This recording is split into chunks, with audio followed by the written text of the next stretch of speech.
Self-supervised learning leverages.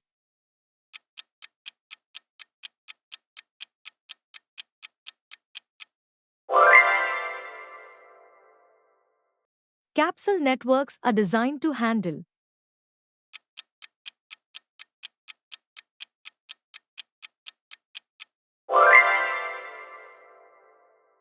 What does continual learning aim to address?